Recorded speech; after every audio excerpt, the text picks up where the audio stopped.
Hey, welcome to Zack Attack News Live. It's Tuesday. It's 2/6/2024. I'm super excited to talk to you guys about these news stories that are coming out for this week, this weekend, and something that dropped just yesterday. That's very, very interesting. I have a couple main topics. One, the big reveal that Josh Brolin, the man himself who voices Thanos, says that Thanos might be returning to the MCU.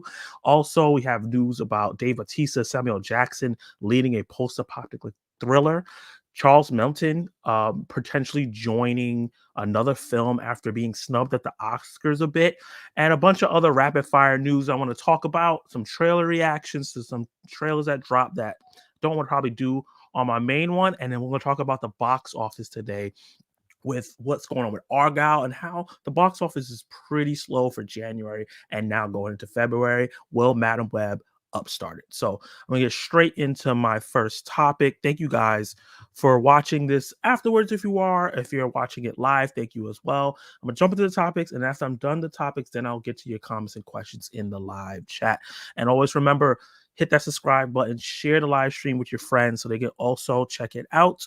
If you have new stuff that you want to send me, because things are a little slow now, remember you can DM me on Instagram and on Twitter/X any news articles, or you can email them to me at zackattacknewslive@gmail. So the first topic of the day is Thanos potentially returning to the MCU. This is coming from comicbook.com, who Josh Brolin actually spoke to directly, which is very, very interesting. They usually don't get exclusives like this. It's not a long article. It's nothing super extensive, but it's something that I found very interesting. And I wanted to give my 2 cents. And I hate that comicbook.com. This is why I don't use that too much. I have this little thing that comes in and blocks stuff. Hold on. Let me see if I back up a little bit. Nope, it still does it. Comicbook.com is just pretty stupid. So Doom Part 2 is headed to theaters next month, and the film will be the return of many fan favorite actors from the first installment. One such stars Josh Brolin, who plays Gurney Halleck, the dentist in the Denis Villeneuve epic. However, many fans know Brolin best for playing Thanos, the biggest bad of the Marvel Cinematic Universe so far. Comicbook.com recently had a chance to chat with Brolin about Dune. The subject of Thanos' many deaths came up. Not only did the villain die twice in Avengers Endgame, but alternate versions of the character died multiple times in What If, and was killed by the Illuminati in Doctor Strange Multiverse of Madness. This is very true. He might be the most killed character in a comic book movie universe ever. He tied Loki for all the deaths. When asked if Thanos could show up again, Brolin teases he's heard some rumors about his potential return. I heard kind of like through the grapevine that they're going to bring him back. And there's the What If series, and that's a different kind of Thanos and all that. But I don't know in the Marvel world whether they're going to bring him back. But I didn't know that he was the most killed off Marvel villain. You learn something new every single day. So yeah, he didn't get to say so much in this interview that you have to really super dive deep into it. But he did talk about Thanos potentially coming back, him hearing it through the grapevine, obviously without seeing how he was saying it. You don't know if he was saying it in a snarky manner because they're talking about the deaths of Thanos. But I find it interesting to see Thanos coming back in live action form. So obviously Thanos, the live action version, died in Avengers Endgame, and then we've seen him pop up in Marvel's What If a bunch of times animated. Also, he had like a little cameo in Doctor Strange Multiverse of Madness where he also died. He's starting to become like that character off of South Park. And it'll be interesting when we can see Thanos again. My idea and what I think is going to happen here and what I think they're going to do and how they're setting up this What If. I think when Avengers Secret Wars comes, a lot of the past villains will show up. So we'll get the return of Ultron. We'll get some villains from other movies, and they'll kind of team up to kind of do like an anti-Avengers thing. And all the Avengers will have to fight all the villains. Something that I think that has been a lost thing in the MCU.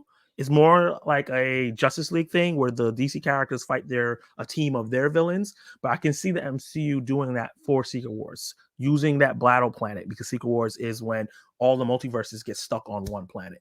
So I can see Thanos returning in that kind of capacity.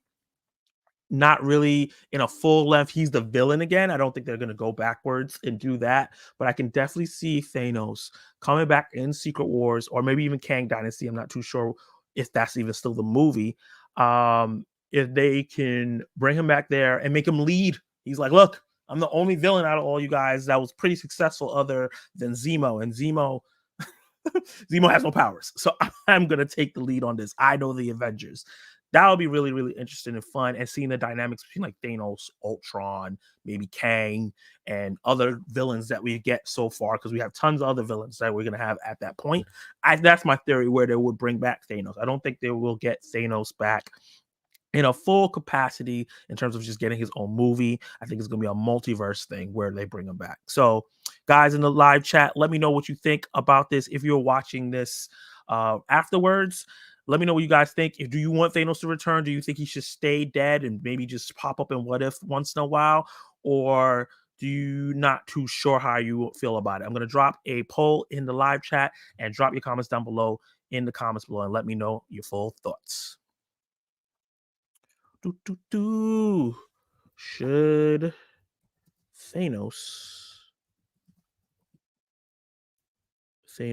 return to the big screen? Yes or no? Start poll. Okay. Let's see what the live chat's got to say. Start from the top. My boy Dave show. Well, it's a Zach Attack show. Yes, it is. Welcome, man. Like the outfit, but thank you. Appreciate it. Thank you. It's one of my favorite shows. Hey, welcome channel member. Have you seen with T? Thank you for joining the live chat as always. How are you doing? I plan on seeing Dude in theaters this theaters Sunday for the first time ever. I did watch it at home. Oh, nice. I forgot that it's gonna be out in theaters this Sunday. See if I can get to see that. I definitely want to go check out Doom Part 2 early. I know that's supposed to be in theaters on a weekend, but I might go see Doom Part 1 in theaters. I'll see. Thanos gotta go get God again. Thanos gonna lose his respect eventually. Yeah. Look, the only thing is like in terms of live action, which all the casual fans don't watch What If. They've only seen him die twice, 3 times. I guess technically he died multiple times in Endgame. Died twice at Endgame. He died in Multiverse of Man, so he died 3 times. He might lose a little respect if he comes back and gets wiped out again in another Avengers film. But oh man, I could just hear that pop and scream in the theaters when he kind of like pops out of a portal or something. Be very, very interesting. That's a fly ass shirt, my guy. Thank you, Kenny. I appreciate that. Speaking of that, happy Black History Month, everyone. I haven't gotten to say that on video yet. Thank you for joining the live stream and everything. Shout out to everybody. I pre-ordered the Wonka Steelbook. Nice. I pre-ordered it a while ago. Not a fan of trying to bring back all the OG Avenger characters and villains. Let them go. Keep Thanos dead as a doornail. The people in the chat do not want to see any more Thanos in the MCU. They just want OG characters. With that said, let me check out the poll. And that poll, baby.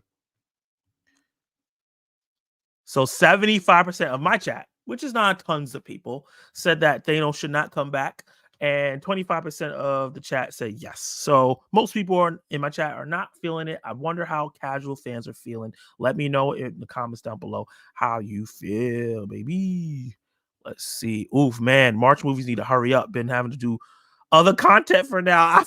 I feel you. It's been so dry. We're going to talk about that in terms of box office and what's coming next at the end of the stream. Happy Black History Month, baby. Okay, let's move on to the next topic. These are going to be a bunch of rapid fire news. So, let's remove that. Let's get my little graphic going.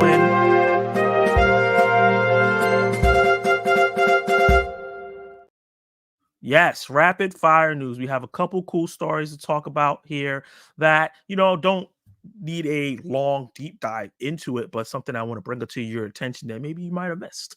And the first story is going to be coming from The Wrap, which is not a site I use often, but they're legitimate. Let's zoom in.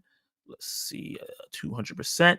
Dave Bautista and Samuel L. Jackson to lead post-apocalyptic thriller in Afterburn. we had Brightburn, we had Afterburn now, and then I think we had what was the other indie movie that came out? Saltburn. We have a lot of burn movies coming out these days. I feel like I'm missing something. After Sun, you got a lot of movies that sound similar. But the project will be directed by veteran stunt coordinator J.J. Perry, which I find very, very interesting that stunt coordinators are now becoming directors, which is really, really exciting. Chad Stahelski, I think that's how you say his name, the guy who started directing John Wick, believe after the second one, was a stunt man, a stunt coordinator. Now he's directing, and he rise from being a stunt man to a stunt coordinator to the director. Now he's producing the John Wick projects that are spinoffs, and what's the movie? Not He-Man, Highlander. So that's really, really interesting that these stunt people are, moving their way up. I love it. They need more recognition. Dave Bautista is set to team up with Samuel Jackson, which I think is a really great pairing, for an upcoming action adventure film Afterburn for Black Bear, Endurance Meter, Dogbone Entertainment, and original films. That's a lot of different projects that need to get a cut of this pie.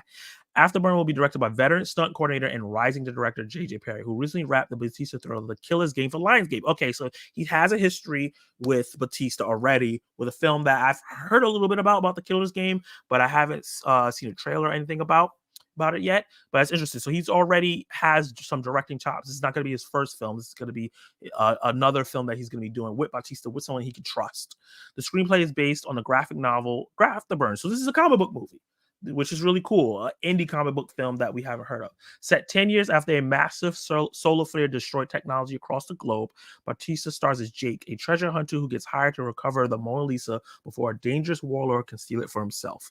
Jackson has been cast in an unspecified role, so he's probably not going to be playing the warlord, because they mentioned it here, and most likely it would have said Jackson is playing a warlord. I could see him being kind of a companion, or maybe someone that Dave Bautista runs into and has to buy goods off. I could see him, Samuel Jackson, doing like a smaller role like that in a film like this.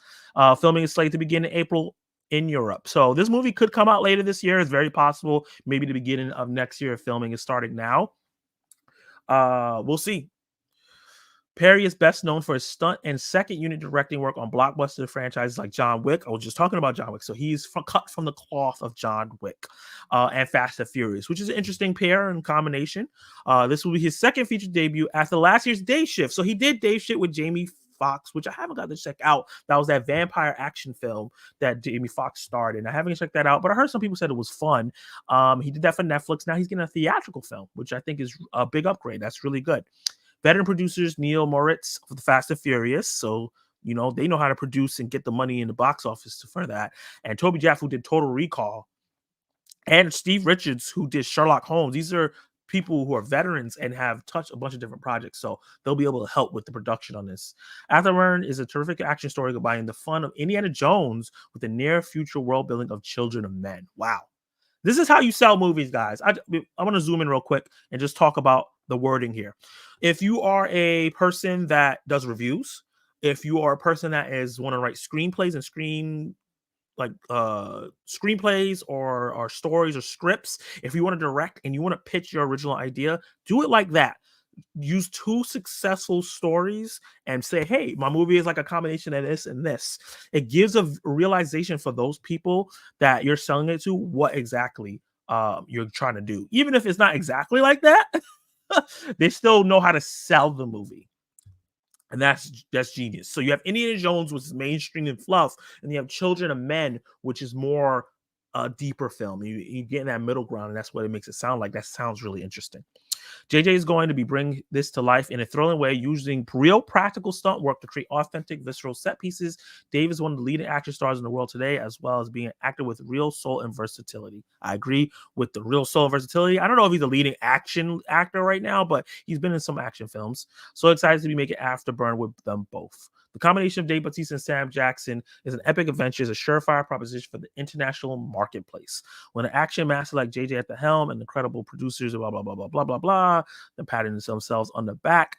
But yeah, sounds like an interesting movie. This is a comic book that I personally haven't read before, and I think I want to see and check out and kind of look up on it. But I find this really interesting.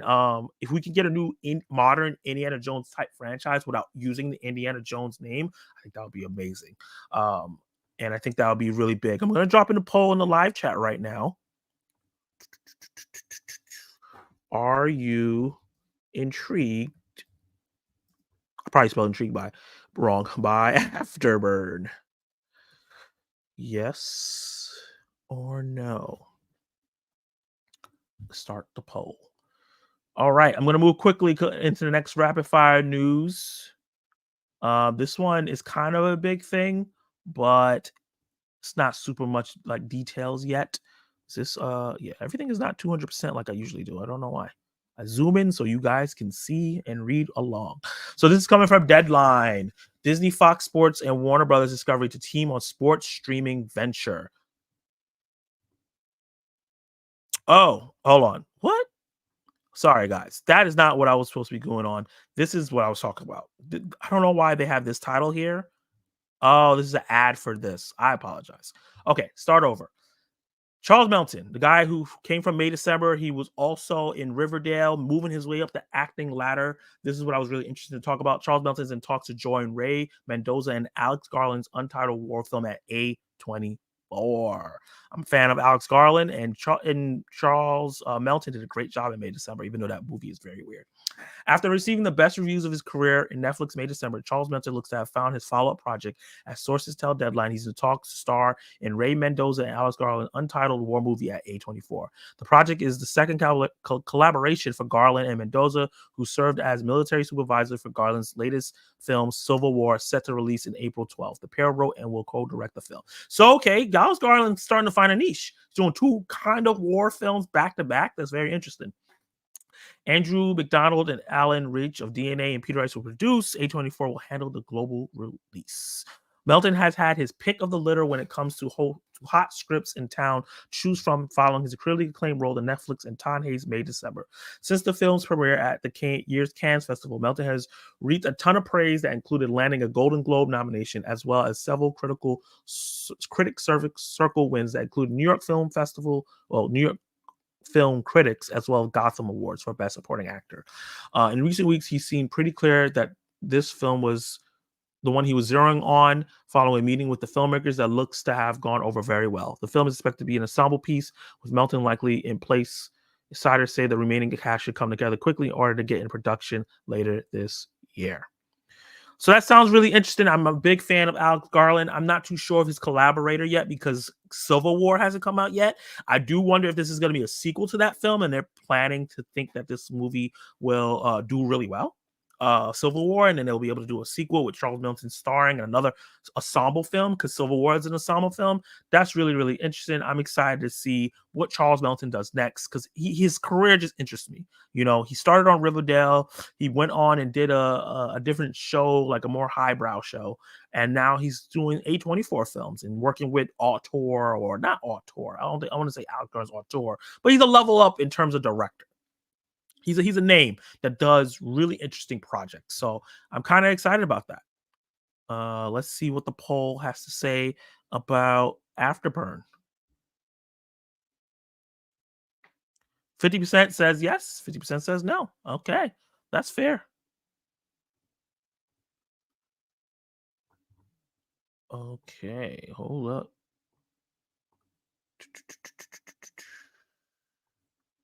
My tabs are off. So before I get to the next story, let me see what the chat has to say. Hi, everyone that's in the chat, guys. Let's see. What's up, y'all? Oof, March movies need to hurry up. We've been having to do other content. Yep. Graphic is dope. Thank you. Gotta stream that Malcolm X biopic watch along for Black History Month. People burning out here. Be careful who you mingle with. Oh, still waiting for Zach to tell me why he hates my Poor Things thumbnail. I didn't hate your Poor Things thumbnail. It's just like, I love that movie. And you're like, oh, it's too. I still have to watch that. Thank you for reminding me. Oh, no, I missed this. I thought it was tomorrow. No. Live streams are Tuesday, man. I just was late because I went to go see Argyle. So I had to do the late a little later.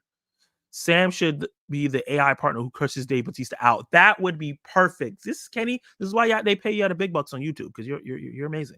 Day shift was fun for me. Okay. Hey Zach, did you hear about the 2 Super Bowl trailers that are going to be showed? Deadpool 3 and a new Twister movie. Yeah, those are the rumors. Deadpool 3 is almost guaranteed. I don't know about Twister. I'm gonna have to sleep. Have a good stream, guys. Thank you, man. Hope you have good sleep. Have a good day at work. The wording, then the movie turns out to be hella generic and trash. That wording, and then the movie turns out, oh, hopefully not. It's A24. Usually they don't do generic films, but we'll see.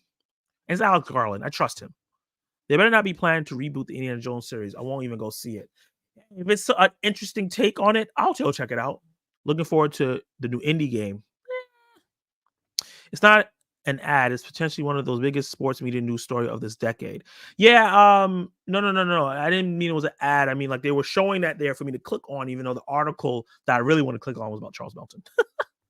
Because Disney tries to reboot Indiana Jones, Harrison Ford said he would come back and haunt the person who tried to play him. Harrison Ford is a funny dude. How's your week going? Hey, Obi, thank you for joining the live stream. It's going well. Organizing tabs is for dorks. Oh my God, Chillmonger. With Thanos coming back, would that be a prequel for a different multiverse of him? It'll probably be a different multiverse. It depends on what they want to do. They could do baby Thanos and have Cosmic Ghost Rider take care of him. It could be a multiverse story. Who knows? There's so much that they can do, but I think the best, or not the best, but the most likely is for it to be a multiverse version that is pulled from the multiverse and is teaming up with other villains to take on this new Avengers team that we're probably going to be getting. So let's move on to the next rapid fire news topic. And this is about coming from Deadline. New Jurassic World movie at Universal circling David Leitch to direct the film. So after recently tapping David Coep to pen the script, Universal Pictures' new Jurassic World pick is in early talks with David Leitch to direct the next film in the billion-dollar franchise. The film is set to bow on at July 2nd, 2025. The new movie will first of all, that date is crazy because that's a week after Superman Legacy comes out. So we're about to have Superman Legacy, and then he has to compete with a Jurassic World movie, which makes a lot of money. Whew. This new movie will be a complete fresh take on a Jurassic era with Jurassic World cast members Chris Pratt, Bryce Dallas Howard not expected to return, nor the original trilogy thespians Jeff Goldblum, Laura Dern, and Sam Neill. So they're going to be starting fresh and new, probably in the future or something like that, or completely rebooting the franchise. Who knows? The film will be executive produced by Steven Spielberg, so Steven Spielberg will be involved. That's nice. And Patrick Crowley will produce, and David Leitch and Kelly McCormick will produce through 87 North. So it looks like David Leitch, I guess he's producing, and they're like, yo, just direct this bad boy as well. The talks come as Universal is very high on Leitch's upcoming film, The Fall Guy, which is one of my most anticipated films this year. It looks really, really fun. Starring Oscar nominees Ryan Gosling and Emily Blunt. I'm so happy you can see Oscar nominee Ryan Gosling now, which opens May 3rd. Leitch will be the biggest director to join the franchise since Steven Spielberg directed the first two installments based on Michael Crichton's bestseller. Crichton worked on the first script with Coep, who's back. The most recent iteration, Jurassic World Dominion, cracked the $1 billion mark in the box office, showing audience interest in dinosaurs is far from extinct. That's cute. It's a huge priority for Universal, not only as a film franchise, but also for its theme parks. That makes total sense because they're opening that big theme park soon. They want to have Jurassic Park in people's brains, and then you go to the theme park and see the dinosaurs. Smart. Leitch, who teamed with fellow former stuntman Chad Stahelski to launch the John Wick franchise, has shown both a sense of high-octane action and a sense of humor with films in Deadpool 2, which is a great film, and I love Bullet Train. Such a fun film. Seems like an ideal choice to bring the film series to a fresh new look. Yeah, he can bring some comedy into Jurassic World that we haven't had yet. Leitch and his production company 87 North have a strong relationship with the studio, going back to him directing the Fast and Furious spin-off Hobbs and Shaw with Dwayne Johnson and Jason Statham, which I haven't seen yet. Leitch and his partner Kelly McCrae have their first look deal with Universal. So how do you guys feel about a new Jurassic Park / World movie? Does it make you feel a little bit more excited because David Leitch is going to be the one doing it, and has like a decent track record, I would say? Or do you feel like the steam out of this has like ran out and we don't need any more of these films? Drop your all the comments down below and in the live chat and let me know. Before we move on to the new topic, let me see what the live chat has to say. Sorry if I'm mixing up my words. Lord, no more Thanos. Baby Thanos versus Baby Yoda. I would love that. They cross over into the Star Wars universe. The advantage goes to the familiar character over the unproven dinosaur movie cast. That's also true. Happy to hear it's a new take. I'm tired of Jurassic movies. Okay. I haven't watched any of the Jurassic World films, so That's something that I need to check out. But people love them. They all three of them made $1 billion, so they got something working. I'm not sure how I feel about the new Jurassic Park movie to come out. I thought this was the last one, was supposed to be the final movie. I know that it wasn't that good. I heard it wasn't that great, but it made $1 billion, so some people love it because in order for a movie to make $1 billion, has to be some repeat viewings. But like you said, but at least you got to see the original cast. Yeah, but it's cool to see a fresh take. I might give it a chance. Couldn't stand the last one. That's why they're probably going to be just refreshing it completely with a different director and different style. Bullet Train was a lot of fun. Bullet Train was so damn good. Nope, not excited at all. How's Argyle? I want to see that. I want to see it. That's my top 20 most anticipated movie of 2024. I'm gonna do a review for Argyle, so I don't want to put my full thoughts. All I gotta say, it's pretty unhinged. That's all I gotta say. Didn't they say like a year ago that Dominion was the last one? Not anybody believed that. Yeah, I didn't believe that either. But I'm not sure if they specifically said that it would, like Universal said that was done, or it was the trades. So gonna give Bullet Train another try. Didn't like it the first time I watched it. Okay, that's fair. I know a lot of people were mixed on that film, but I loved it. Set in the far future. Yeah, maybe meet up with 65. Okay, let's move on to the next topic in the rapid fire news. And that's going to be talking about some Evil Dead news, which I didn't expect. This is coming from Deadline as well. Sebastian Van Wyck tapped to helm Evil Dead spinoff as he signs with CAA. So we're going to get Evil Dead franchise is expanded after signing rising filmmaker Sebastian Van Wyck who CAA has helmed him. Wait, what has helmed him win a coveted? I think that they misspelled that. I think that help is supposed to be. Is this? Yeah. After signing rising filmmaker Sebastian Van Wyck, CA has helped him win a coveted assignment as the co-writer and director of a new spin-off of the Evil Dead franchise for Sam Raimi and Robert Tabor's Ghost House Pictures. Details as to the film plot are under wraps. The Evil Dead is, of course, the horror comedy franchise created by Raimi, going back to 1981's same name film, starring Bruce Campbell as Ash Williams, a combatant of various supernatural entities. That pick grew into a trilogy, also spurring the creation of Star TV series Actual Evil Dead and a number of other projects over the years. Obviously, Evil Dead Rise, one of the bigger films that came out last year, came out and it was a smash hit, and a lot of people were excited for more in that vein. Van Wyck made his feature directional debut last year with Infested, which I've heard about. A horror pick first introduced as part of the Critics Week sidebar at Venice Film Festival. Watching as the residents of a rundown French apartment building battle against an army of deadly and rapidly reducing spiders. Oh, that sounds terrifying and something that I'm not going to watch. The film also won Best Picture and Best Director at the North American Premiere at Fantastic Fest. So he's an accomplished director. He hasn't done a lot, so he's done some shorts, and I think that looks like that was his only full feature length, and he's probably worked on other stuff. But I find that interesting. The Evil Dead franchise is ripe for a lot of potential, and that's kind of why I wanted to share this. Evil Dead Army of Darkness, which obviously is not in the title, it's just Army of Darkness, is my favorite one. I watched all the movies leading into so I could be prepared for Evil Dead Rise and kind of catch all the references and things like that. And I really enjoyed the franchise. I think Evil Dead 1 and 2 are good. I love Army of Darkness. Evil Dead 2013 was gnarly, and I really like Evil Dead Rise, which was great. I think that's a good idea for them to delve into more of this franchise. That book has so much potential to spin off of different things. I don't want them to run it into the ground, but if they get really interesting directors like him to continue the franchise with different characters, I think that these can be smash hits that we get every couple years. So I think that's exciting news. I think that's very interesting news. And I'm interested in this. I'm very, very interested in see what they have for us. Let me know, guys, in the live chat what you think, and let me know in the comments down below. Are you excited for an Evil Dead franchise spinoff that with a new director and probably brand new characters? And what do you think the story could be about? It obviously the script is on the wraps, but what would you want the story to be about? Drop all those comments down below. I'm going to check into the live chat, and then we're going to move on to the next topic eventually. So let me remove this banner. Let's see.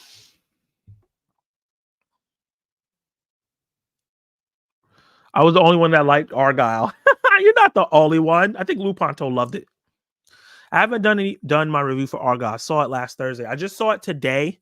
Hopefully I might be able to do my review. I think I'm gonna freestyle the review because I just want to talk about it. I think it being the last one was part of the marketing. Yeah, I think that's what they did. I think they were trying to grab people, bringing back the nostalgia, having all the original trio come back. It was part of the marketing. Evil Dead Rise was fantastic. Facts. I really enjoyed Bullet Train. I think that movie is funny and very actiony. Yeah, it is. Give me more Evil Dead movies. Facts. Last week I went to AMC Unseen, and watched a terrible horror flick Out of Dark. Oh, it was bad. I was looking forward to that kind of because it has an actor I like, and the trailers looked interesting. He said it was terrible. Damn. Hey Zach, I don't know if you saw it, but I sent you a photo I bought ticket to. Oh yeah, I saw. That's dope, man. I haven't seen any of the Evil Dead movies. Definitely check them out, Obi. They're great films. But, they're funny. A lot of them are funny. I think the 2013 one, I don't know if it's funny to say, but the first three are horror comedies. Sure, I'll check out the new Evil Dead. The last one gives a good reason to look forward to it. And I think that's what I always talk about, franchise momentum. You're only as hot as your last film, even if you gave us straight fire for 7 movies straight. But if your last film was kind of, people are going to be like, I don't know anymore. And that's kind of what's happening to a lot of franchises. Not excited about a new Evil Dead, but I'll go see it. Okay. That's fair. That's fair. So, what we're going to be doing now, what's next are, where's my banners? Are some trailer reactions. There's a couple trailers for some smaller movies that I want to check out. And let's see. There we go. I think this should be fun. I can X this out. So the first one is going to be for Imaginary, a new Blumhouse, I believe. Blumhouse and Lionsgate have premiered a third trailer for their next horror feature, Imaginary. When Jessica moves back into her childhood home with her family, her youngest stepdaughter, Alice, develops an eerie attachment to a stuffed bear named Chauncey she finds in the basement. I don't know why you letting kids play with a stuffed bear in the basement. Throw that crap away. Alice starts playing games with Chauncey that begin playful and become increasingly sinister. As Alice's behavior becomes more and more concerning, Jessica intervenes only to realize Chauncey is much more than a stuffed toy bear she believed to be. And, this is going to be produced by Blumhouse. And, they make very cheap movies. Like, this is budgeted for $13 million. So this is probably going to make a lot of money because horror movies do that. And the first trailer was interesting. It looks like it's going to be silly fun. Let's check out what Imaginary, the official trailer for the number 2. I think they did a teaser, they did a regular trailer, and now we're going to be getting the official trailer number 2. So I don't think we're going to be getting more trailers for this film, probably TV spots, because it comes out March 8th, which it's weird that they're dropping this. So, well, I guess no, it's February now, so that's a month from now. So I guess it makes sense. So that trailer can play all month in the movie theaters. Let's see what it says. Hey kids, do you want a friend who will never leave your side? Introducing Chauncey the bear. He'll never leave you. Never, ever. It's nice to see you again, Alice. Jessica told me you've been spending time with a new friend. He doesn't want me to talk to you. I've seen the actress before. I think Ozark. My favorite thing is his eyes. I can see anything I can imagine in them. Oh boy. He asked you to do something that hurt you.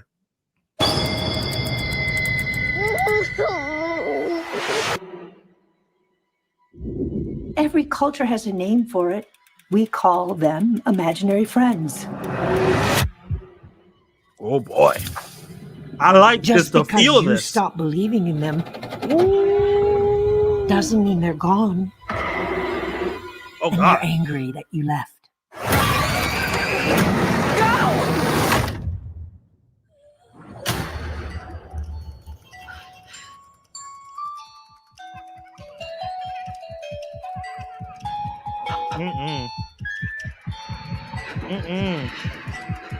Run! Why are you standing there?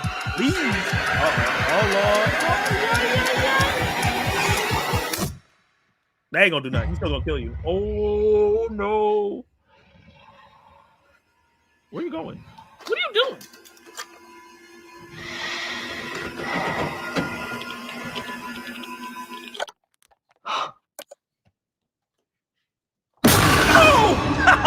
It was just my imagination.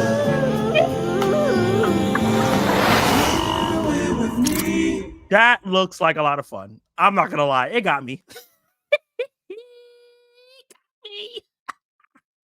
That looks like a lot of fun. I don't think that was probably the strongest trailer I've seen for that movie so far. Yeah, it got me. That's so funny. I was just like, oh no. Yeah, that the I'm being really loud right now. That the tone looks really fun. I like how tense it was. Oh, you said my mic is muted? Oh, okay. He said no, your mic is oh, not anymore. Okay. I think I probably tapped it by mistake. Um the tone was really great, and I think that it looks like a really fun time. I think that we get a lot of ideas that are repeated over and over and over. Like we get a lot of Exorcist films, and we get a lot of possession films, and excited to do like imaginary friends. I think that's a fun concept to do, and this looks like it's going to be a lot of fun. Does it look similar to a lot of other horror films? Yes, but it looks like it's going to be funny just to laugh at certain, like Dave says. So us white folks act so tough in the horror movies. That's always why it's so fun. It's like, why you don't run? Why you standing there? Yeah, I'm excited for this, guys. In the live chat, let me know what you guys think, and if you're watching this afterwards, sorry about my mic being muted for a little while. Apologize about that. Let me know in the comments down below if you're excited for Imaginary Friends. It's funny that we're getting this, and then we're also getting If with the Ryan Reynolds film that's supposed to be like a kids comedy, which is also about imaginary friends, but not a horror film. That's weird. It happens every year. Like when we got No Strings Attached and Friends with Benefits in the same year. Basically the same kind of movie, but coming out the same year. That happens a lot. Let's see what the live chat has to say. Imaginary, I hope it's good or better than Night Swim. It looks like it's going to be better than Night Swim because it looks like it's going to actual scares. Even the trailer got me. The Night Swim trailer did not get me at all. I think this movie's about to bomb hard. I was enamored by the first trailer. Me too. Sorry about that, man. I don't know what happened. Why I was muted. Your mic is muted. Not anymore. Okay. To think this and Blood and Honey 2 came out in the same month. Oh, that's interesting. Yeah, Blood and Honey 2. Oh, God. I haven't seen the first one. Should I react to that, guys? Let me know in live chat if I should react to Blood and Honey 2 trailer. I haven't watched it yet. Have you seen what T said? No, thanks. That is the best trailer for the movie, but I'm still not a fan of the movie. I'm not a fan of the main actress. What's wrong with the main actress? Yeah, Imaginary was the only horror movie I had on my top 2024 list. Okay. It looks great and fun. Yeah. This feels like Chucky, Megan, Annabelle, etc. Yeah, it does feel like Megan and Annabelle are made by the same studio, so they had to have a feel of how they make their films and produce them. Chucky, I don't think they did, but yeah, it does feel like all that. Yes. Oh, I said I am a fan of the main actress. Okay, my bad. Yes, I am a fan of too. I don't know where I saw not. But yeah, that's my reaction to Imaginary trailer number 3, the second official trailer. Like I said before, and I'm just reading things wrong. He said I was not enamored by the first trailer. What's wrong with me today? Let me know in the comments down below how you guys feel about this trailer, and if you're gonna go check this out. It's coming out in a month. Let's move on to something a little bit more fun. Hopefully it's going to be a little bit more fun. Let's see. It's called Drive Away Dolls. This one says the second trailer has been released for Ethan Coen's new comedy road trip caper film Drive Away Dolls. The film marks his first scripted directorial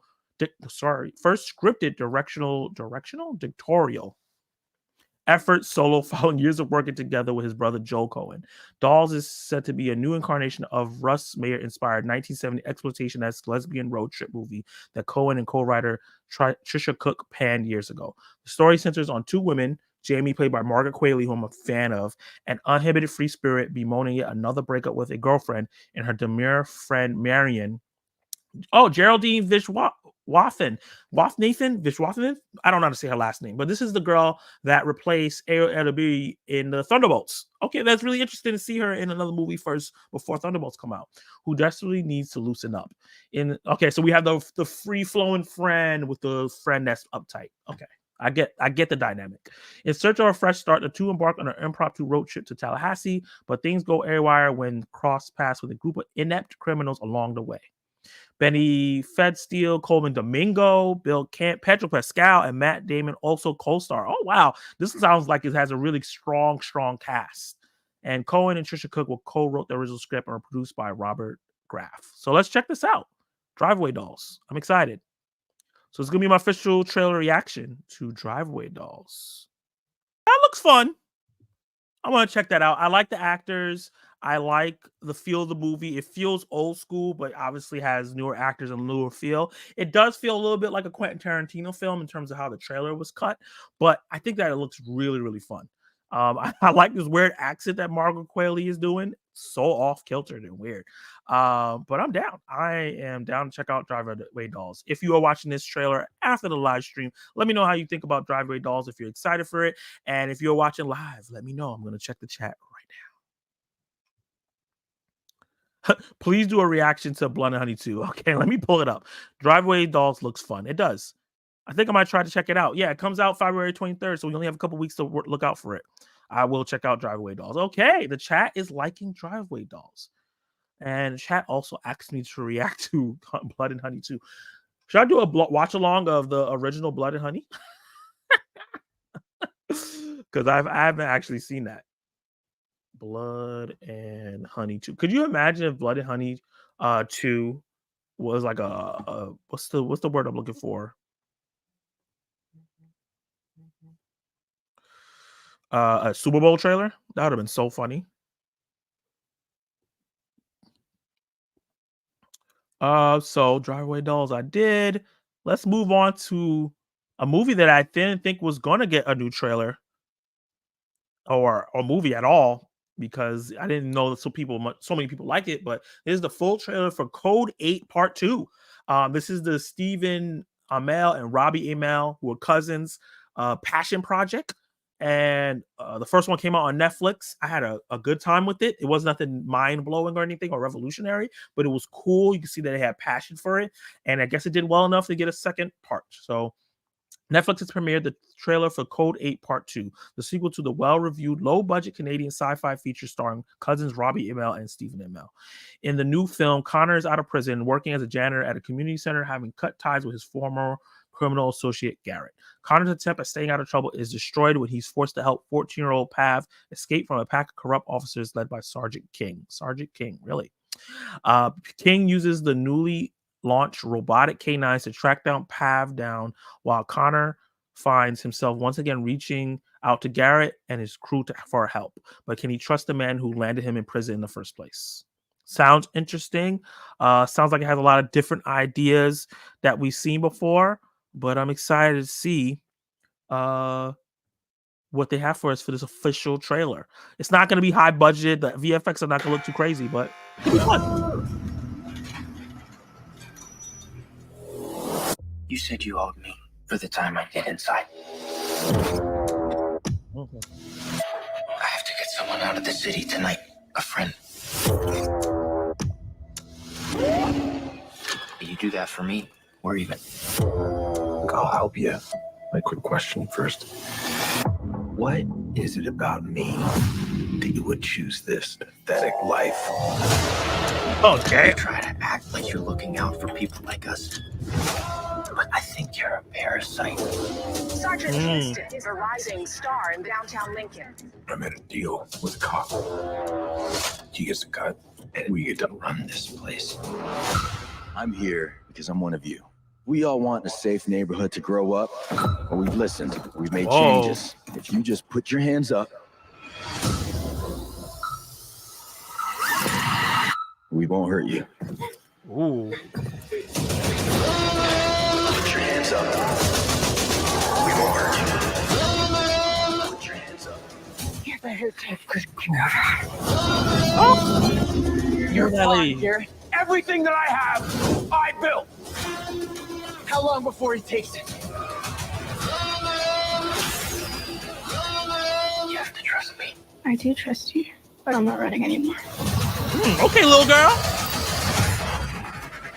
If you just put your hands up, We won't hurt you. we won't hurt you.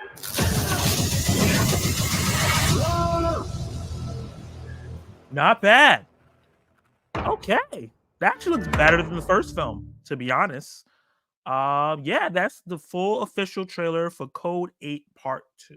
I really enjoyed the first one. I think that this looks really good. Honestly, the VFX look really, really strong for a low budget film like this. The not animatronics, but the robots, the canines and the dog ones and everything looks really fantastic. Almost like a low budget creator. You know, creator was low budget for its size, but it looks almost good as that in terms of just the robot parts.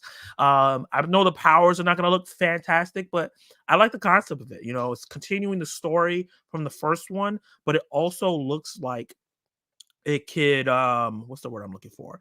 It could be watched without watching the first one. Like they'll explain what happened in the first one, kind of, and you get the relationship without watching the first one. But if you watch the first one, you'll get more enjoying out of it because you understand what they went through. Stephen Amell is the one that doesn't have powers. Robbie Amell is the one that does have the lightning powers, as you saw. And Stephen Amell is somebody that is like, you know, trades guns and drugs. He's not a great guy, but yeah, looks cool.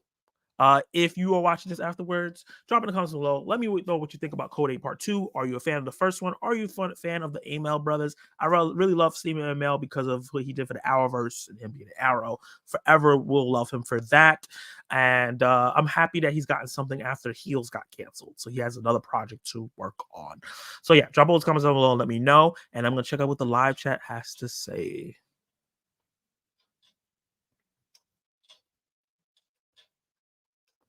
That would be fun. I think you should do a watch along for Blood Honey. Oh God, I liked Code 8. It was great for his budget. I agree as well. For the budget that it had, it was great. He said that looks good. It does look really good. Oh, Netflix drop it fire. Go to see Part 1 for sure. Yeah, go check out Part 1. I think you will enjoy it. Don't expect too much, like it's gonna be this amazing thing, but it's a good time. I'm disappointed by one thing. All these creative powers in the movie industry will still write guns. What do you mean write guns? What do you mean by that, Chillmonger? Creative powers in the movie industry still write guns? I'm not sure what you mean by that. Okay. Let's see.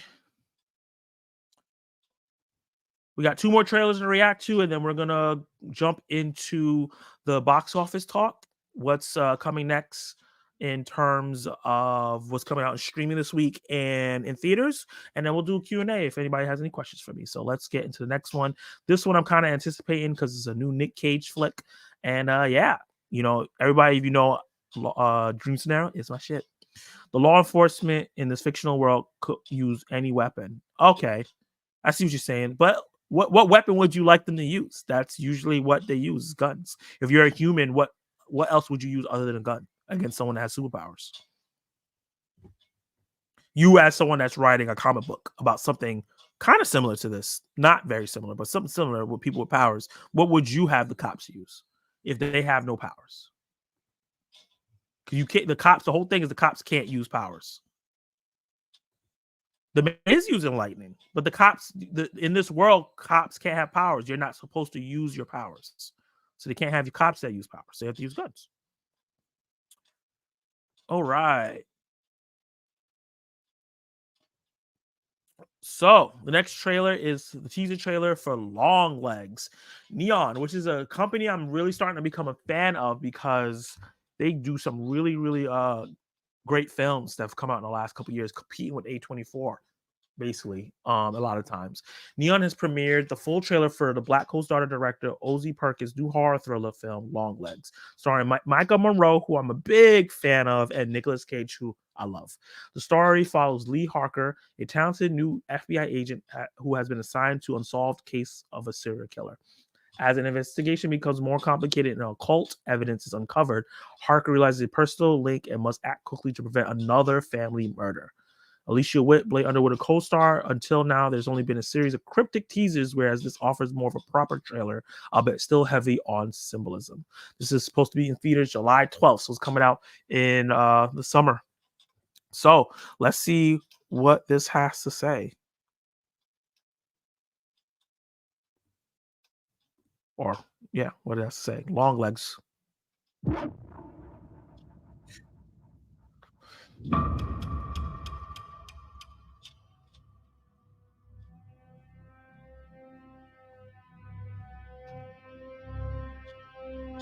That long shot of a car.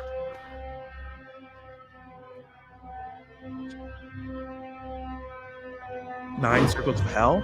Interesting. Whoa! What a great shot.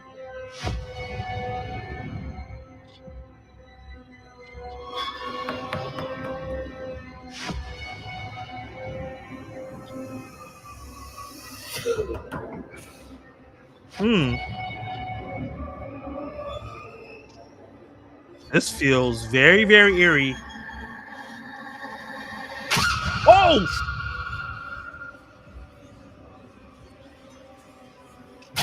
Oh, okay. They're spelling out the name of the title. Okay, that makes sense.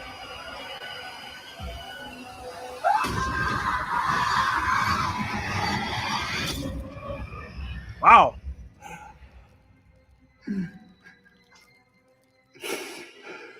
Was there one last shot they're gonna show? No. Okay. Oh God. Was that Nicolas Cage saying help? Because they said they made that voice as they showed his name. That looks very, very interesting. Yeah, I like that trailer. I like weird horror films like this. This looks interesting. Like Dave Show said, I love this. Nick Cage in a horror film. Sign me up. I'm down for Nick Cage with doing horror films. And what I like about this trailer is the fact that they have Nicolas Cage in this movie, but they're not using him to super promote it. Like they're just using the tone, the eeriness, the creepy factor of it, and the imagery and all the circles and this and that, and the way they spelled out the title, I thought was very interesting. Because at first I was like, "What is going on with these?" Because like when they're drawing stuff in the movie, then the thing come on the screen, I'm like, "What's happening?" But then I realized, oh, this is the title being drawn out. I love creative marketing like that. I just hope that then they put all the creativity in the marketing. And not gonna put it in the movie. Hopefully this is awesome. I'm really excited for this now.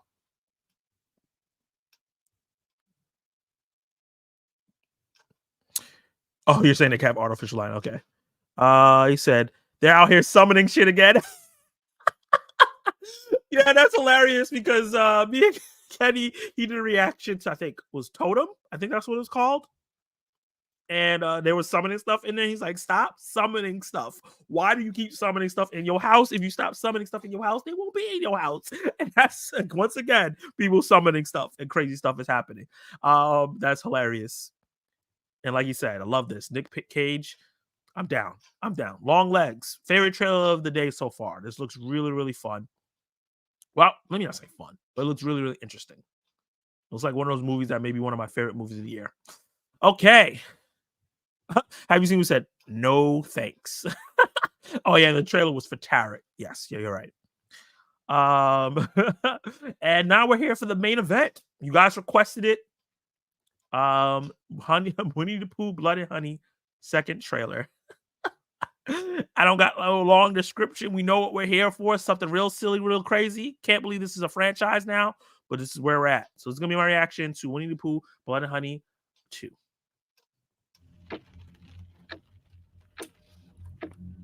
Let's begin. I'm going to take you back. More well made than I thought. Feel all weight drift away. How are you feeling? Good, I think. Do you recall anything from the session? Focus. What is happening? This was the day Billy was taken. Oh. Reminds me of Five Nights at Freddy's a little bit. Ooh. Who is back? And he's brought new friends. as if the earth itself was allowing this horror to rise up.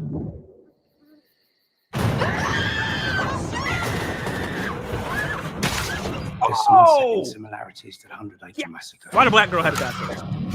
Oh no. It's not safe. There have been loads of murders leading to Ashdown. Tell me everything you saw, please. I knew that this day would come.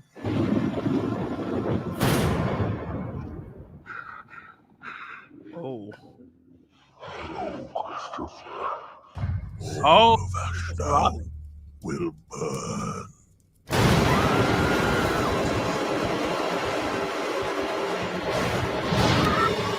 Oh!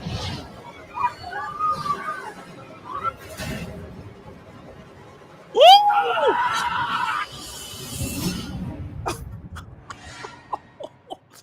That looks crazy. That, holy crap. Look what got a budget. That makes me want to watch the first one. I'm down. That looks insane.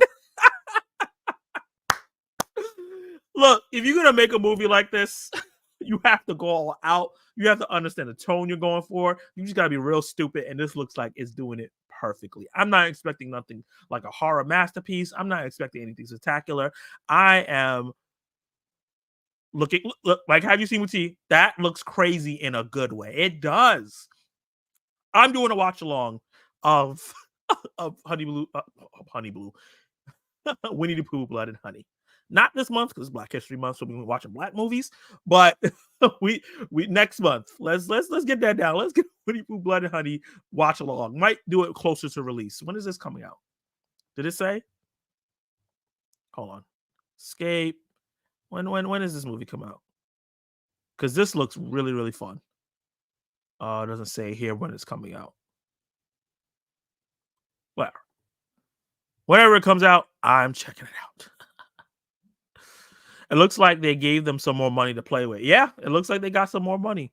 And Horror Tigger is crazy. He looks scary. Oh, Christopher Robin. Yes. Have you seen? What the hell? Or what the F? Horror might be great this year. It might be. It might be. It was a little weaker last year. It wasn't, the horror was good, but it was a little weaker last year. We got Talk to Me, Evil Dead Rise, and a couple of things Skinamarink for me. But yeah, I think that is back for a resurgence. We're getting Smile 2, we're getting Megan 2.0. Yeah, we got some things coming out. It Follows, or They Follow, the sequel to It Follows. So we're getting some things this year. Imaginary Friends looks good. I am down. I'm down. So that was my reaction to Winnie the Pooh, Blood and Honey 2. Way better than I expected. Way more fun than I expected. You hear it's coming out March 26th? Okay, so that's perfect. Let's do a watch along for Winnie the 2. I can't say the title of this movie or anything today. Winnie the Pooh, Blood and Honey 2 in March. Let's do that. I'm excited. It's going to be stupid fun time. All right, so we're going to get into last big topic of the day, and that's the box office for this weekend, which I'm not going to even spend that much time because, oof. It's a little rough out there. We call this the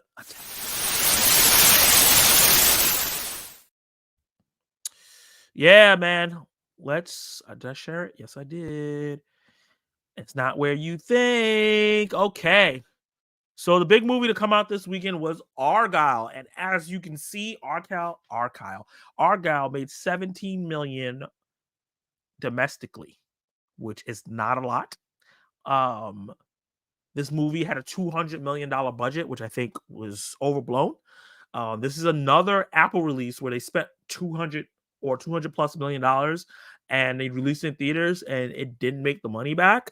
But I think the strategy here and what, the conversations around, like a lot of people like, Argyle bombed. I feel like they were going to release these movies on streaming, and they're like, you know what? We have these big actors in here. Let's release these in theaters, and let's make as much money as we can and build the hype for the movie. So when it does come on Apple TV Plus, people will come and watch it and maybe subscribe to check it out because it was in theaters and more interest. It's a proven fact almost that when you put a movie in theaters first and leave it there for a little while and then put it on streaming or even to rent, it will do better on streaming than if you just throw it on streaming right away. Because people feel like, oh, I can watch it at any time. It's not important. So yeah, I think that this is a bomb because people expect this movie to do better with such big stars like Henry Cavill. Dua Lipa was in there, so they thought maybe like a Taylor Swift effect would happen. Sam Rockwell, Bryce Dallas Howard, Samuel L. Jackson, John Cena. But yeah, it doesn't have that one giant central star in order for this to draw a lot of people. And I think people didn't understand what to expect from the film because of the trailers didn't really market after seeing the film, didn't market it particularly well and exactly what was happening. It looked like it was gonna be a fun time, but it looked like it was taking itself a little serious than people expected. But the movie doesn't take itself that serious. So it's gonna be interesting to see the weekend drop off for next week. And especially since this movie has really bad reviews going around on Letterboxd or Rotten Tomatoes is at like a 36%. So I think this movie is just going to tank really hard the following week, and then you're going to move on. And let's talk about the weakness of the box office right now. January and February has been weak when it comes to not only movies coming out and people going to see them. You know, Mean Girls and Beekeeper did pretty well, but other things like ISS, Founders Day, Book of Clarence, and Origin, and a few other films that came out just didn't grab an audience. We're going to talk about what's streaming this week. You can see why and like how it happened. But look, the number 2 is The Chosen, which is a faith-based TV show. The season 4, episode 1 through 3 got to number 2 in the box office. That's how weak the box office is right now. Faith-based movies usually make the top 10, but they usually don't get to number 2. And also, this is not even a movie. This is just 3 episodes of a show that's going to be on TV anyway, and people went to go see it, and it made $5 million and be number 2. Nothing made $10 million this weekend other than Argyle, and that was super underperforming. The Beekeeper dropped 20%, which is a decent hold. Look, this is going to it's a hit for Metro Golden and David Ayer and Jason Statham, and $50 million basically. It's going to make $50 million domestic before the run is over. But it made a lot of money overseas because Jason Statham has an overseas, market appeal. Wonka, this is how bad it is. Wonka is number 4. After 8 weeks, Wonka is still number 4, only dropping 17%, making $200 million worldwide. Could have happened to a better film. Migration, still in the top 10 after 7 weeks, making $100 million worldwide. This movie starting to do well. Not worldwide, sorry. I said worldwide. $200 million domestic, $100 million domestic. That's pretty good. Movie had a $77 million budget, so they're making some kind of money. Mean Girls doing $66 million. You can see that they're slowly going to start pulling this out. I can see this going on digital pretty soon, dropping 44%. Anyone But You being a smash hit at $76 million. Any day now, this movie is going to hit streaming and be able to rent. Apple TV actually made a mistake and made it available to watch by buying it today, and it got quickly pulled off, but some people got to buy it. But so it feels like it's coming soon. They're preparing for that. American Fiction got into the top 8. It usually wasn't in the top 10. It was like down here somewhere. I think that the word of mouth for this film is rising, which I'm really, really happy for that. And it raised 200 more theaters. It's at 15 million. I don't know what the budget for this movie was supposed to be, but I'm happy for this film. The more money it makes, the happier I am. And Poor Things was number 6, dropped to 9.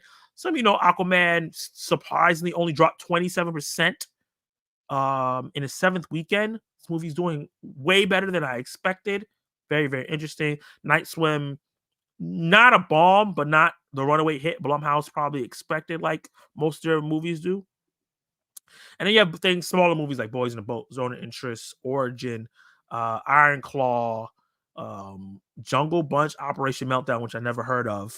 Not doing well. 200,000 theaters, only doing 450,000. Boy and a Heron, ISS completely bombing.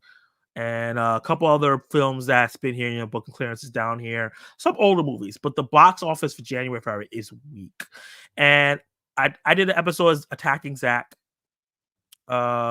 this Monday, and I talked about, you know, Kenny Sparks, who's a channel member who's in the chat now, talked about like what changes that need to be made for movie going experience. I think for things like this, I talked about them needing to do more concerts, live streaming, wrestling events.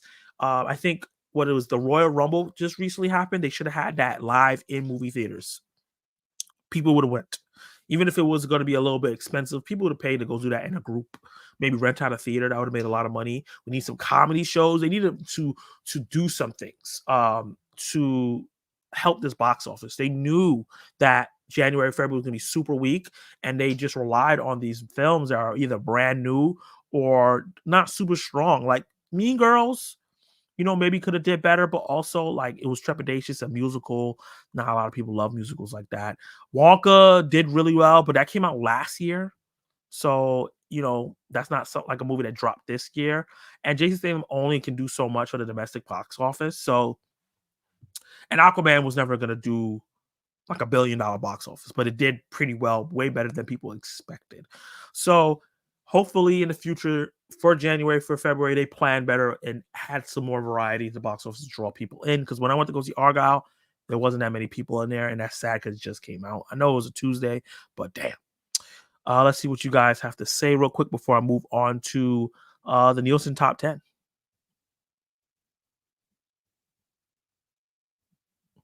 $200 million, not even counting the marketing budget. Yeah, that's a lot. $200 million. Did they spend that 200 on the color smoke grenades? I think the 200 million was spent a lot on the actors. That movie didn't look like it was made for 200 million. It might have been just paying the cast. Yeah, it was not a good movie at all.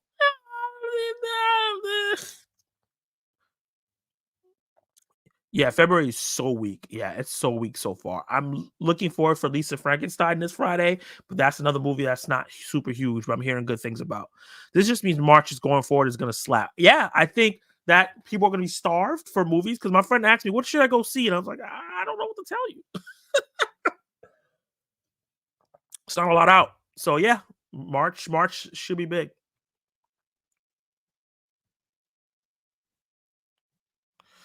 We'll talk about that Collector Movie Man in the Instagram chat. That's not the live stream. My theater is doing this thing where you can buy a whole showing of Kung Fu Panda 4 for $550. Woo! Well, that's not that bad if you have a lot of friends that can fill it up and you split it amongst yourselves. But if you only have a couple friends, that's not a good price. That's a lot of money. Okay, so let's get into the Nielsen top 10. Obviously, you always know Nielsen is always a few weeks behind for whatever reason. And this is going to be for the week of January 1st to 7th. So literally like a month behind. Equalizer did really, really well on Netflix. Aquaman, the first one, obviously because Aquaman 2 split between Max and Netflix. Those Who Wish Me Dead on Max and Netflix, which was that Angelina Jolie movie that came out not last year, but the year before that during the pandemic. So maybe 2 years ago. I watched it on Max. It got on Netflix, and that's why it's back on the chart. Did really well. Society of Snow did really well on Netflix. Not a runaway hit, but it's in the top 10. John Wick. Not too sure why John Wick is back here. I guess people just feel for an action film. It's very, very interesting that John Wick was back here because John Wick 4 came out way last year. The Ballerina's not out yet, and the Continental's done, so I'm not too sure. It's interesting. Sumar movie still doing well. John Wick Chapter 2. So it looks like people just wanted to watch John Wick again because, oh, you know what it is? John Wick is a Warner Brothers. No, it's a Lionsgate thing. I'm not sure why John Wick is back on here. That's very interesting. The first two. Mag 2, The Trench, Dave Show's favorite movie. The Croods. Interesting. I guess little kids will love that. And Elvis, I know recently from Warner Brothers got on Netflix. So that's the top 10 last month. And we'll see, keep track of those things as they come. And then we'll talk about Netflix's top 10. This is more recent. This is this particular weekend. The Postcard Killings, which was number 2 last week, is number 1 this week. The Grace Night in Pot, which came out Friday, number 2. I think, actually, No, it looked like it was number 1 and dropped to number 2. The Vow, which is a movie that I heard I would like because it's a romantic comedy. People are watching that. The Super Mario Brothers movie went from number 10 to number 4. For some reason, that's having a surge again. Fury, I think it's the anniversary for this film, so people are watching it. The Hill, Deep Fair, Orion in the Dark did okay, I guess. It came out Friday. Tom and Jerry and Pacific Rim, which is really, really interesting. So that is attacking box office. Those are the films that did well at the box office on streaming. And yeah, did your favorite movie do well? That's the question I have for you. Let me see what the live stream is talking about before we move on to the next topic, the last topic before we get into Q&A. My theater, trying to make it to 100 2024 movie goal, but it's been difficult. I either don't want to see a movie or I've seen it already. I can understand that. I give movies a chance. Like, even if a movie is just okay, the theater is just my escape. Going to the theater today was just such a stress relief. I haven't done it in like 3 weeks, so it was just really good to go to the theater. I had a blast. I finally got on Letterboxd and I watched 104 movies in 2023. I think I'll beat that this year. Ooh, have you seen with T? Do you have me? Well, what's your Letterboxd? Drop that in the comments. I want to follow you. Orion in the Dark never really got a chance, sadly. Really good film. Recommend it. My review's out. Oh, I'll check out your review, but I wanted to see it. So I'm definitely with that and A Tiger Apprentice. So this coming week, I'm going to try to watch Orion in the Dark, Tiger Apprentice, the Beekeeper, or not Origin, Book of Clarence, and ISS. They're all on digital and stuff like that. I just want to check that out. Have you seen live on chat? I am going to be following channel member. Have you seen with T on his Letterboxd?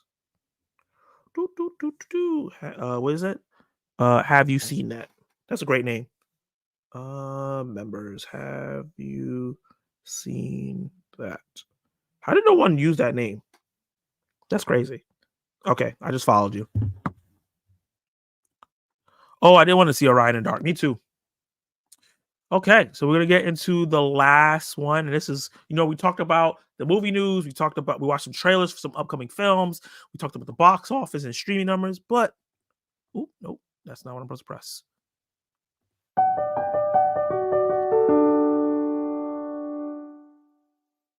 What is next? What is coming out this week? So let's talk about what's coming out this week in terms of streaming. What can you stream this week, either today or the rest of the week? This is coming from when to stream.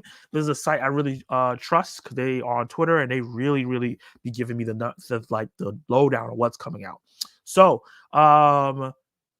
out on the 5th, which was yesterday, Down Low on Netflix, arriving on a major streaming service a few days after Dixie Musical launched on Max. Down Low is another example of ambitious queer filmmaking that's getting showcased on a major platform.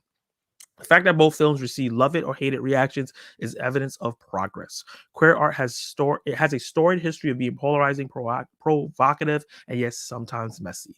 Down Low will be introduced to a huge audience when it launches on Netflix, and though likely to shock the Heartstopper crowd, it joins the gays behaving badly canon. Whether you love it or hate it, that's progress. Yeah, I'm happy that this is some diversity in terms of that. I think it was like Blue, White, and Red or something like that came out last year. Now it was a huge queer film, and now we're getting another one. Obviously, like they talked about Heartstopper, which is a big show on Netflix, is another one. Is it Netflix or? Yeah, Heartstopper's on. I think Heartstopper's on Hulu, and there's another one on Netflix that people like. I'm forgetting which queer shows on Netflix. But yeah, that's cool. Check it out if you're interested. These two actors are pretty good. That's coming out yesterday. Coming out today, American Fiction will be available to watch, on sale, to buy on not streaming, to rent and things like that. So Apple TV, Google Prime Video, wherever you rent films. Highly recommend this film. Camp Hideout is going to be on Hulu. I heard mixed reviews about this film, but you can stream it on Hulu at no extra cost. The End We Start From is going to be coming out. So you can buy it for $24.99, rent it for $19.99. This is a film that had a limited theatrical release from the last year and coming into this film. It has Jodie Comer in it, and I've seen some scenes from it. It looks like it's really interesting. The Marvels is going to be available to stream tomorrow on Disney Plus. I'm thinking about doing a watch along of this film. It's directed by a black director. Really excited about that. Want to support. I was a fan of this film. I didn't hate it.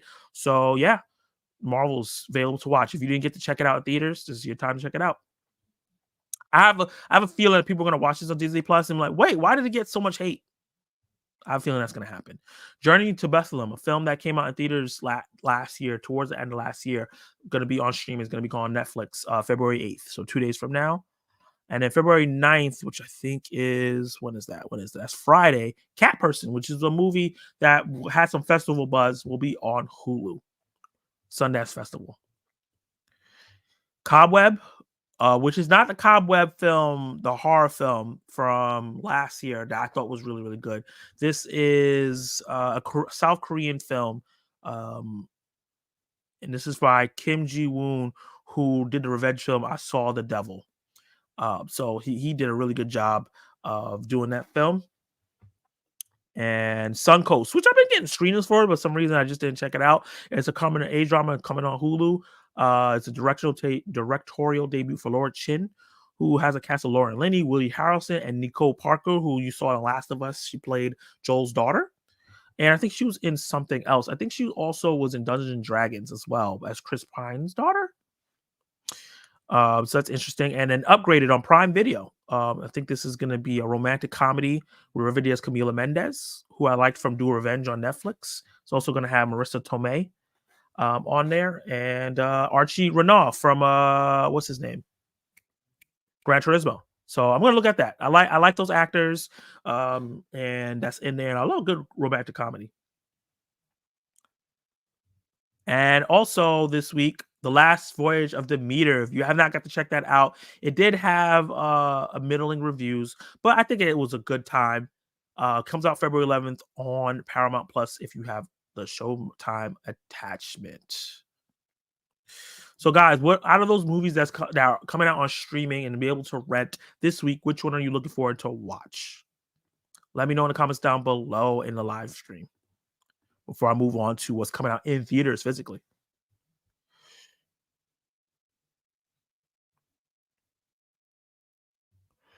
People, hey Noah, what's up? Thank you for joining the live stream, man.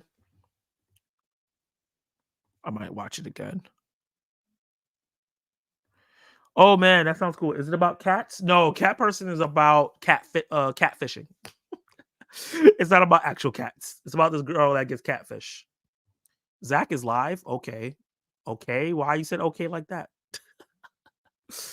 I can't wait to see people's reaction to Cat Person. It was an interesting movie. Oh, you got to check it out? Check it out last year? Nice. I liked it. I might watch the Marvels again. Nice. It's nice that you're going to give it a chance. I'm watching American Fiction right after this live stream. Nice. I'm excited for that. Okay, let's talk about what's coming out in February. Just want to highlight this stuff. February. For this week, this Friday, I want to highlight, obviously, the big release is Lisa Frankenstein, set in 1989. Oh, I thought it was in the present. It's going to be in the past.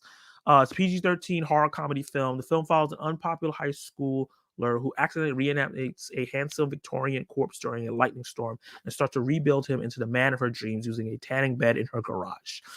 This movie ended up being, I think, Regal Unlimited mystery movie, and what I'm hearing from reactions is that this movie was hilarious. It was weird, it was crazy, and it was just really, really fun. This is Zelda Williams, which is Robin Williams' daughter, directorial. I've been having a hard time saying that all day. Debut.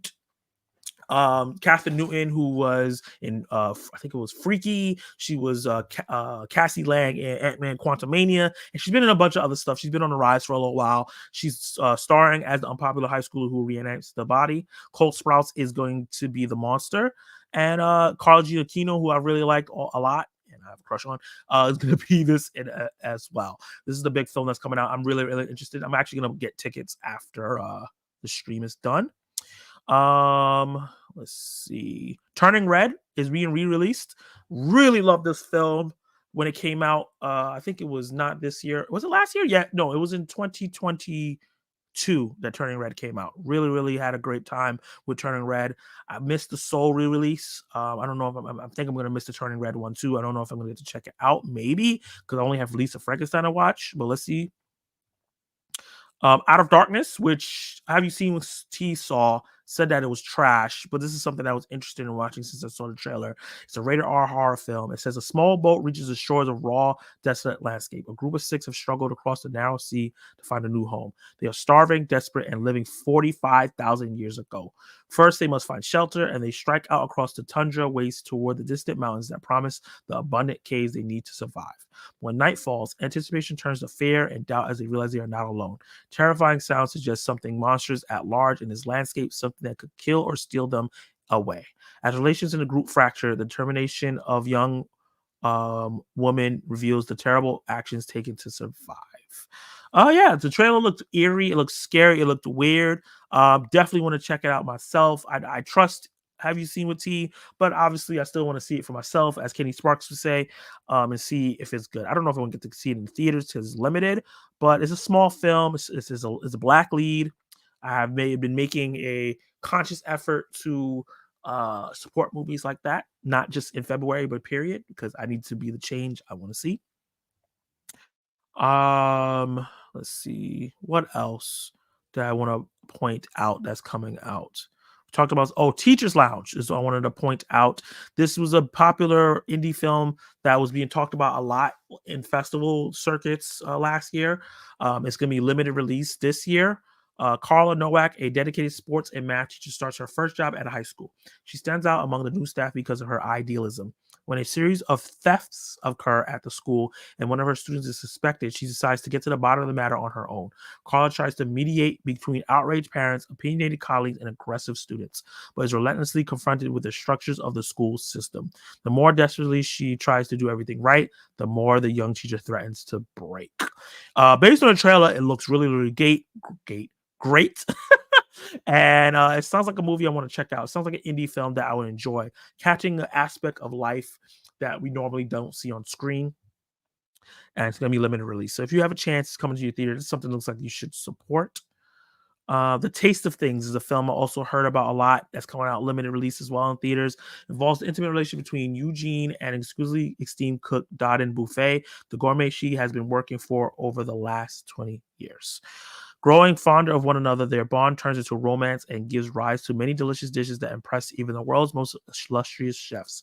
When Donin is faced with Eugene's reluctance to commit to him, he decides to start cooking for her. Sounds interesting.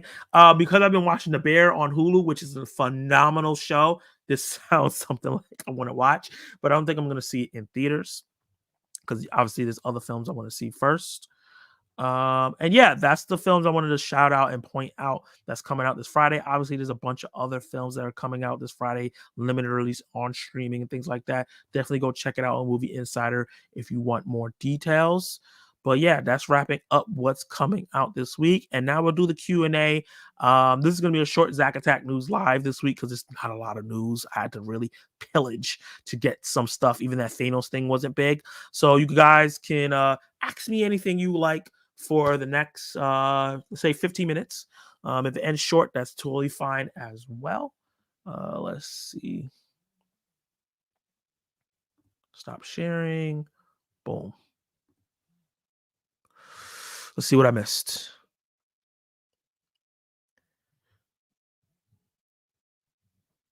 Hey, Michael10159, what's up, man? Welcome to the chat, man. You got any questions for me? This is the Q&A section. I wanted to see the last page on Demeter, but you got to have Showtime, the last page. Oh, the last voyage of Demeter, but you have to have Showtime for it, right? I don't have that. Yeah, you have to have the show. I think if you just have Paramount Plus, it comes with Showtime. So I don't know if you have Paramount Plus. But if you just want to watch it, just rent it. You know? We need your American Fiction review, T. Facts. I saw Argyle last Thursday and I liked it. Had fun with it. I can't believe it's bombing at the box office. I am not surprised after watching it. It's a weird movie. It's a weird movie that wasn't marketed really well because the trailers, they didn't really drop that many trailers. I only remember seeing that one trailer and it was really weird. Turning Red is fantastic. That is a fact. I own Turning Red, but I might need to check it out next week. Yeah, it's a great film. I would support it in the theaters just to support Pixar. You know, if you do a watch along for the Marvels movie, I would definitely like to do a watch along with you because I don't have Disney Plus. I'm not gonna get it back until there's something I watch. Well, remember when I do watch alongs, I don't show the movie. So even if you do it with me, you wouldn't be see. You would have to get Disney Plus. Probably won't get Disney Plus back until Acolyte comes out on there. That's fair. I saw Popular Theory today. Really cute movie, interesting idea, and a cute short little film. Okay, thank you for letting me know that, Noah. That was one of the screeners you were talking about. You got? Oh, Dave Shaw, I appreciate that. Yeah, hit that like on there, man. How many movies of 2024 have you seen so far? Let me see. God, I got so many notifications. So I've seen 8 films this year. With Argyle, I've seen 8 films. I gotta review Argyle on Letterboxd and rank it. I don't know where I'm gonna put it yet. I still don't know what I want to review it. I don't know. I don't know. Are you gonna watch the Super Bowl? I think it's Sunday. You have Paramount Plus. I am not gonna watch the Super Bowl. I am not a football fan for a couple of reasons. But I am gonna try to react to trailers on Sunday. Guys, let me know. You know what? What I did for last year's Super Bowl, I did a live stream where I live streamed for like parts of it to react to the trailers when they came out. Let me know if you guys want me to do that again. That was fun. I think that was my first live stream I ever did. So it could be a Super Bowl tradition we do. But yeah, I'm not a football fan, so I'm not gonna watch it. If it was the NBA Finals, then yeah. I also need to support American fiction as well. Yeah, man, I'm happy to hear that. Interesting that there's only been one Madam Web trailer. Really? Has there only been one? There might be one at the Super Bowl. Madam Web trailer. There's only been one trailer?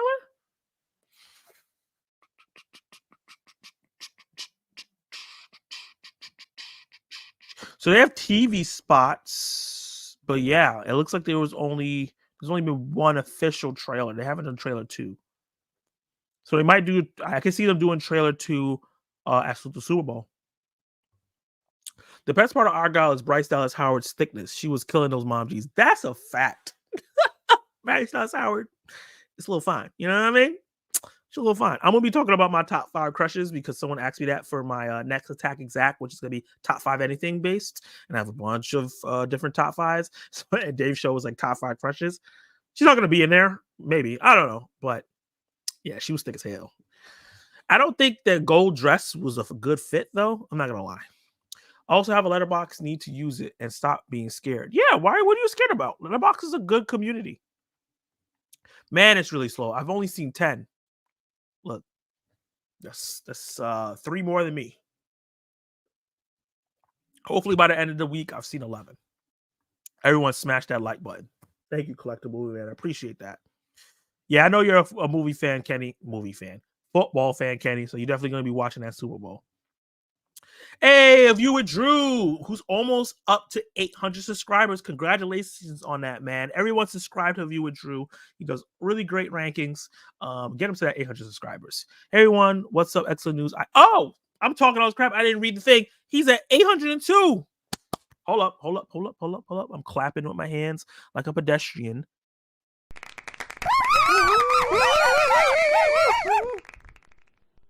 Good shit, viewer Drew. I'm happy for you, man. Congratulations. Yeah, I tried to get other screeners, but they weren't available yet. That's fair. Some of the movies I've seen this year was made last year, so it don't count as 2024 movies. Yeah. A lot of those December films, a lot of people are catching up on because it was so much dropping at the same time. I'm not a big Super Bowl fan either, but I'm looking forward to the trailers, and I kind of want to see if Taylor Swift shows up. That's fair. Enjoy your time, man. You think they'll spend Super Bowl trailer prices for Madam Web? I'm not so sure. Maybe it's possible, just because the fact that they don't have a second trailer out yet, or they might just drop the trailer around the Super Bowl and don't drop it for the Super Bowl. People do that too, and just have it. People are watching trailers and stuff like that. Oh, Madam trailer came out, and then go watch it. I've only seen 6 movies this year. Wow. I heard the review embargo is supposed to go live the day of the movie it comes out, and that's usually a bad sign that the studio doesn't have faith in the movie. Yeah, oh god. Are you seeing Madam Web next week? Yes, I am going to watch Madam Web next week. I'm going to watch Orion in the Dark tonight. I think I'm going to do my Argyle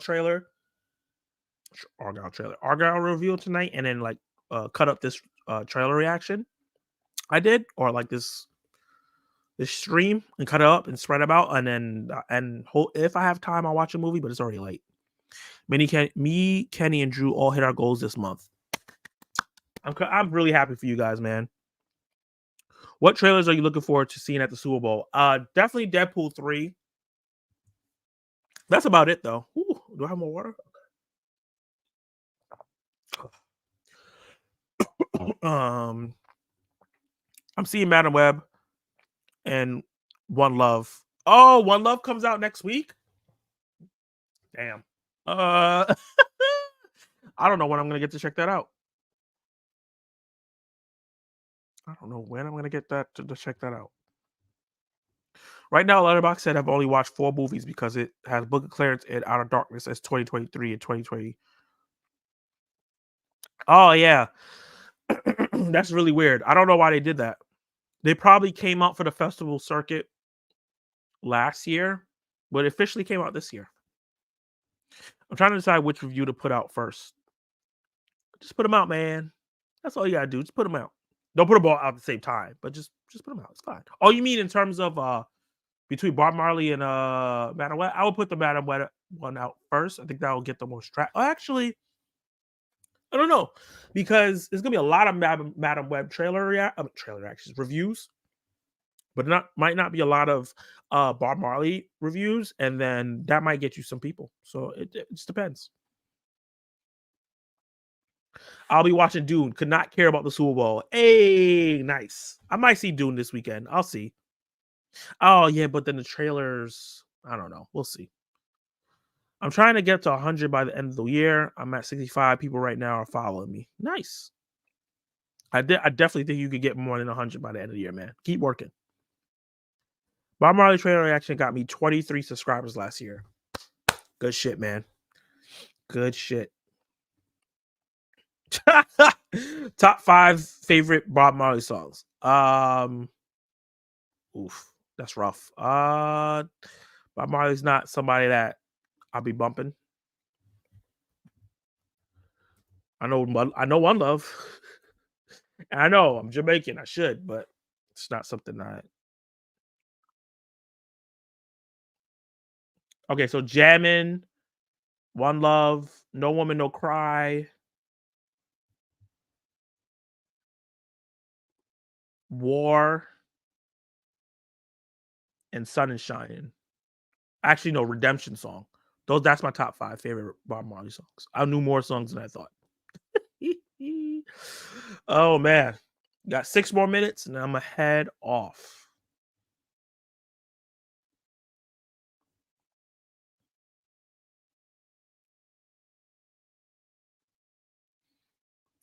Oh, I would see the film, but I don't listen to his music. Right, might make an odd review. Well, it's a biopic. You know, with biopics, you don't really have to listen to the person or watch. You can watch. So a great biopic is great, even if you don't know the artist. You know, I didn't know nothing about Oppenheimer, but I still like that movie a lot. Now, if it's something that where like if you're only a fan of his music, you like it, then that's a problem.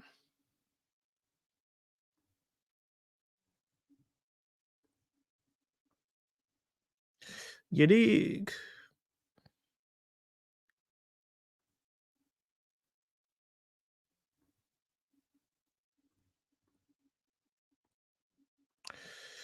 And let me give a quick shout out.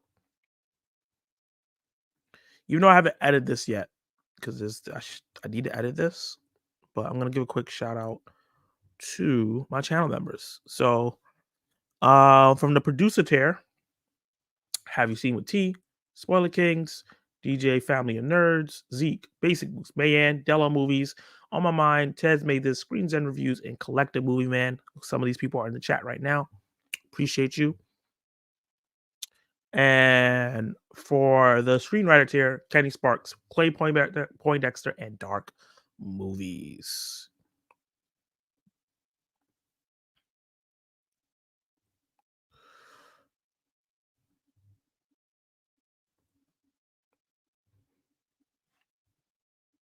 Thank you guys for all the support.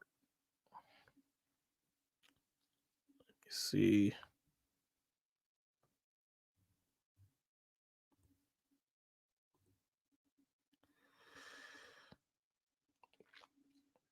And I just gifted a membership. So let's see what you guys got to say. I'll be doing a pre-recorded video in the next few days showing off what I've gotten from Amazon. I think I'm going to do a review for Weird Al movie. I just ordered it from Amazon on 4K. Nice. I've never seen Muhammad Ali fight, but I still review it if it came out today. Yeah, that's a fact. I didn't know anything about Elvis, and I saw Elvis movie that came out, and I thought it was pretty damn good. Yeah, you know what I'm saying? Awesome live stream tonight, Zach. Thank you. I appreciate that. As always, Collective Movie Man. Thank you for being part of the community, the Zach Attack Nation, which I haven't said in a long time. I appreciate all you guys for sticking around, making these fun, and really making this interactive. And I'm not just talking into the what's the word I'm looking for? Talking into a mic and just talking to nobody. You guys make it worth it. So hey, Delon Movie. Speaking of a channel member, just popping in to say what's up. How are you doing, Delon Movies? How are you doing? Thank you for jumping into the live stream. Appreciate you. We're about to wrap it up in like 3 minutes. And I'm gonna head out and then try to record this Argyle review, which should be fun. Oh man. One question. Thoughts on The Rock and Roman at Mania? Hey. Oh man. So on one half, I wanted Rock versus Roman at Mania for a while. But on the other half, this is not how I wanted it to happen. I didn't want it to happen where he just took Cody's spot, especially in a way that doesn't make sense. If Rock came back as Hollywood Rock and did something heelish to get that spot from Cody, which would make Cody a bigger babyface, cool. But just Cody going, you know what? Even though I've been trying for a year to get back to Roman, here you go, Dwayne. Makes no sense. It just makes Cody look dumb. I'm really hoping for a swerve. I think that WWE is playing with kayfabe and getting everybody into a ruckus with all these fake reports. I think that they're sending out leaks and reports so people can get crazy and want to watch and stuff like that. But if it's going down the way it looks like it's going down, I'm going to be very disappointed because that Rock Roman match at WrestleMania is not going to be good. I can tell you that right now. The build is going to be hype. It's going to be epic, but the actual match is not going to be great. But Cody versus Roman would be great. I respect you, Zach. Live streaming is hard. Yeah, it's really hard. And first of all, Dave Show had his first live stream the other day. And man, you did a decent job, man. You have potential. Keep doing it. I'm excited for you. Get those watch hours up. Make sure you have a topic going on when you're doing them. I'm really happy for you, man. I'm glad you're starting a live stream. Yeah, I did a live stream last week and I had nobody on there, so I ended it early. That happens, man. Definitely when you do a live stream, don't expect anyone to come. Have a topic that you want to talk about. Obviously, if you do a Q&A, you're hoping that people come, but make sure you announce that ahead of time so have time for people to come. But don't do Q&A live streams when you have low subscribers because the livelihood is that a lot of people won't come. So I would say do a live stream where you're talking about a topic. If people don't come, at least you have a video. That's my advice. Will The Rock allow himself to lose? That's the question. If the reports are true, then no. But the way I know Dwayne Johnson, The Rock, and how he's talking about wrestling and how he knows wrestling, I think he will lose that match. Kenny, The Rock is for sure doing the job at Mania. Yep, he's for sure. I have one question, Zach. Have you played God of War games? And when they do the TV show, who would be your top 5 actors to play Kratos? I have played the 2018 God of War game. That's the only one I've played from beginning to end. I've played Friends, like the old school God of War games. I've played Friends games, but I never played it myself. And I haven't played God of War Ragnarok yet. So I want to say I'm a fan of the franchise, but I love that 2018 game. In terms of playing Kratos, I don't know if I have top 5 actors, honestly. I would say Triple H, Jason Momoa. Who else could play Kratos?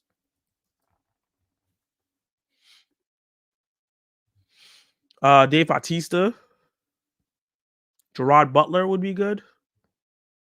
Winston Duke would be good.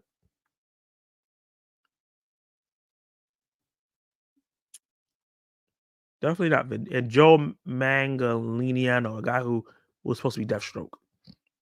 Off the top of my head, that's probably terrible, but that's off the top of my head. WrestleMania is in Philly this year. My friend tried to get us to go until we saw the tickets or Super Bowl prices. Well, WrestleMania is the Super Bowl of wrestling. Of course, they're going to be that expensive. I wish I could go to before I leave this earth. I will go to at least one WrestleMania. I will be doing a watch along tomorrow. So, ooh, nice. Katie Sparks, how much were the Super Bowl tickets? Triple H as Kratos, the end. Facts. I'm not sure if he's a great actor, but I'm pretty sure they can carry him. Triple H has the look and the facial hair. Facts. Nosebleeds are $7K? Yeah. I know some of those actors, those are some good ones. Yeah, man. Well, that was it. That was probably like 25 minutes. Thank you, everyone, for joining the live stream. I appreciate you all for being here and chatting up with me. And we're having a good time. Shout out to Dave Show, Collective Movie, Kenny Sparks, Have You Seen with T, Delon Movies, and everybody that was in the live stream that popped in and out. Michael 101591, Kal-El, because he kind of came in and didn't said nothing else. And everybody else. I really appreciate you guys being here and having fun. Make sure you like the video, share it with your friends. Let's build the Zack Attack Nation. I know I've been kind of quiet because the last couple weeks has been crazy, but I'm back, baby. I'm back. And it's gonna be fun. So unfortunately, I do not have an outro anymore because they're claiming the music. So we're gonna just peace out.